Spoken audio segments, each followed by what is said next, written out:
Hello everybody, welcome to Also Rusty Buckets. I am going to skip my usual promotion to subscribe and like this video, and instead I am going to ask you guys a favor.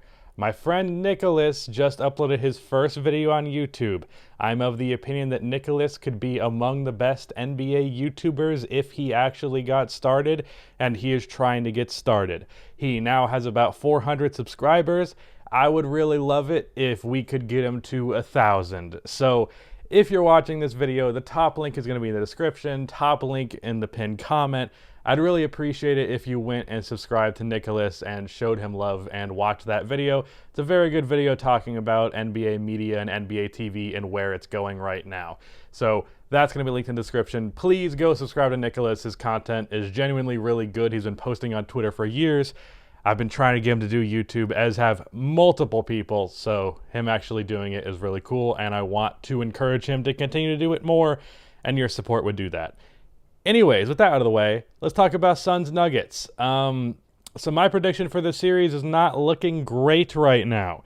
The Suns, I mean, the game's not over yet, but it is, if you know what I mean. The fact that I am recording a video with 4 minutes left, it's pretty obviously over. It is a 23-point lead at the time of this recording with 3.5 minutes remaining. And this game was not like some holy shit, some player is going off and carrying, or holy shit, there's some clearly obvious problem with this opposing team that's preventing them from winning. It was really just one team seemed a lot better than the other team, and that prevailed throughout the entirety of this game. The Phoenix Suns looked like a well-polished, well-oiled machine that knew exactly what it was doing the entire way through. The Nuggets, outside of Jokic, looked real sloppy, really uncomfortable, really not ready for the moment and ready for what they needed. And as a result, this game was pretty much in Phoenix's favor through the entirety of it. The first half, I missed a couple of minutes of it because I was doing shit setting up my PC, but for the most part, it was just like what happened in this game in the last 4 minutes is the same that, well, not in the last 4 minutes because I didn't watch the last 4 minutes. The last 4 minutes I watched, and then like the start of the game was relatively the same. Different players doing different things, but it was just a well thought out, even effort throughout the entirety of this team. Let me just read you out the box score just to give you an idea. Devin Booker, 18 points. Chris Paul, 17 points. Mikal Bridges, 16 points. DeAndre Ayton, 15 points. Jay Crowder, 11 points. Cameron Johnson, 7 points. Dario Saric, 8 points. Cameron Payne, 7 points. Torrey Craig, 10 points. So they are 3 points for Payne, 3 points for Cam, and 2 points for Saric away from having 9 players in double figures. That's a team effort right there. And there's actually 3.5 minutes left, and they're in garbage time right now, so maybe we'll actually see Cameron Payne, Cameron Johnson, and Dario Saric get to that, because I can't imagine that. I have to imagine that'd be like one of the first times that's happened in the playoffs, if not the first. Like 9 players in double figures is pretty absurd. But like, this team just plays so well. The passing is usually a more even affair, but this time it was really Chris Paul. Like, obviously Chris Paul does the majority of the playmaking on this team. That's no secret.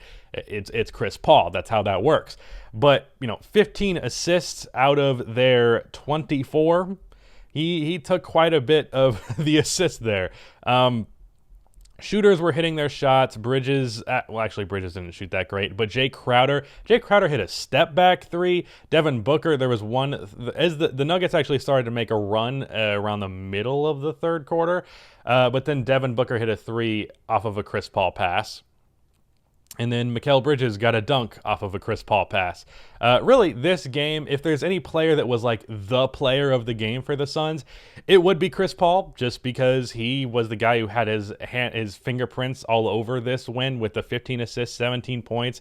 A couple of different instances, especially one in the third quarter that stands out to me, where he took advantage of Jokic in the pick and roll. Honestly, the Suns haven't done that to the extent that I expected them to, but at the same time, offense has come so easy to them in the first 2 games of this series that they haven't even really needed to look for exploits. They've just figured shit out regardless of any scheming. Like game one in the third quarter, Mikal Bridges just went completely off, and that's kind of what carried them in this game.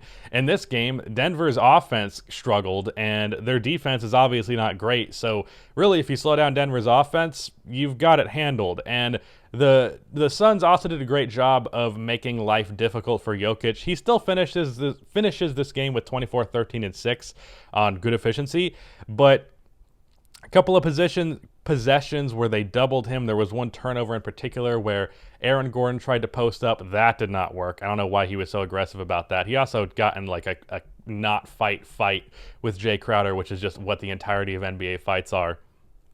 And it's for that reason, by the way, that I don't understand why so many people like freak out about when a fight happens. Half of the time I mention a fight in this video or in these videos, I'm just like, yeah, there's a fight that happened or whatever, and like I get something like 1% wrong, and if someone's like, you didn't see that Alex Caruso actually punched Cameron Payne in the balls, and I'm like, dude, I wasn't paying attention. I don't like the fights. Maybe that makes me weird. I don't care about watching fights. I'm here to watch basketball. I guess that's just because I'm a modern basketball fan and not a real man who watches the 90s. Anyways, where was I? But there was that play. Aaron tried to post up on Jay Crowder. I think the reason he did that is because they had just gotten a fight and he was trying to like be aggressive towards him, but that didn't work. Jay shut that down. Then Jokic got into the baseline, tried to push baseline. Ayton met him, and then Jay Crowder, when Jokic tried to turn around to pass it out, he had his hand right where Jokic was trying to pass the ball. And sure, Jokic still had a good game, but he wasn't able to just do whatever he wanted, which is often the case for Jokic. And the fact that, you know, holding Jokic to 24 in the playoffs when his teammates aren't contributing much, that's quite a bit. Speaking of teammates not contributing, really the only guys who played well in this game were Aaron Gordon a little bit, although he was a little up and down in this game, and then Paul Millsap and Will Barton. Paul Millsap played 11 minutes, scored 11 points, hit back-to-back threes at the end of the third quarter, but at that point, the game was out of reach. Will Barton, this is his first game back. I expected him to get more minutes in this, but maybe it's just less just simply because first game back. But he also had a great give-and-go play with Jokic, where Jokic threw a wild pass, as Jokic does, for a dunk. But Monte Morris, who in the first round averaged 15 points and 6 assists on really good efficiency and hit a lot of big shots to close out that series versus Portland, he's 1 for 7 in this game. JaMychal Green was fine. Austin Rivers wasn't terrible. He hit a 3 off of a very nice passing sequence by the Nuggets. But Campazzo 1 for 7. And Michael Porter Jr. 3 for 13. 2 for 9 from outside. So this was really a case of the Suns are playing like just a great basketball team, and the Nuggets are not. And the players that are supposed to assist Jokic were not doing that. It became Jokic versus the Suns, and as good as Jokic is, you need the other guys. I think Dom2K keeps calling them the others in his post-game recap type videos. But the others for the Nuggets did not come to play today. And that was ultimately the downfall of their offense, and their defense was already not great. So that's nothing new. Jokic got killed a couple of times in the pick and roll, like I mentioned, and it's not to the degree that it could be. But really, from Brook Lopez, and I was already pretty much felt this way, but from Brook Lopez and what he did versus the Nets, and Jokic in this against this Phoenix Suns offense, and really also against Portland when Dame was killing him in the pick and roll, or really just on any kind of switch, really. I'm really just anti-drop big. Now, of course, Jokic is so good offensively. He could be one of the worst defensive centers in the league, and he'd still be a positive player. But bigs who drop just don't work in the modern NBA. When guys are as good of shooters as they are, dropping just is not going to work. And bigs like Brook Lopez, I don't think they're going to be considered that valuable in the coming years, and I don't think he's that valuable right now because he's not that great of a three-point shooter. He can post up a little bit, but how much is that really going to carry your offense, even against an inferior post-defensive team like the Nets? And like I said, the three ball's not actually that great. It's just funny when a 7-footer called Splash Mountain hits a deep three occasionally, but he's not actually that great at shooting. And then defensively, while he's good at rim protecting because he's big, and he's good at post defense because he's big, any moment where he has to guard the perimeter, it's just a disaster. Same for like Zubac versus the Dallas Mavericks. Not so much in Game 1 versus the Jazz, but I could see that being exploited there as well. Really just no more drop bigs. Stop it. Unless it's a player who's like the talent of Jokic, so it's okay that he drops because he does what he does offensively. Other than that, drop bigs are just not it. You need to be able to have the versatility to step up, to contest the pull-up, but also be able to get back into the play versus a roll man. Defensive schemes need to be ready for the roll man. Aaron Gordon did a relatively good job of that in Game 1, defending DeAndre Ayton. Didn't feel like the Suns went to that as much in this game, so that wasn't a huge problem. But just in general, not liking drop bigs. Also, there was a possession in this game where I had the thought, I don't even remember what the specific possession was. I think it was the DeAndre Ayton screen that led to a Chris Paul mid-range shot over Jokic, who was just he actually swiped at him, which was hilarious. But he swiped at him instead of actually contesting the shot because he can't, because he's a drop big. And I had the thought, like, can you imagine if there's just a traditional power forward on the floor right now? Like, this is what the NBA used to be. Chris Paul sets up that screen beautifully. He goes in for the mid-range jumper, and then there's just some fucking dickhead power forward who's on the baseline instead of in the corner like Jay Crowder was. And then you have to deal with that defender, and then Chris doesn't have the space for that shot. So that was just an interesting reflection on what basketball used to be that I figured I'd share with you all.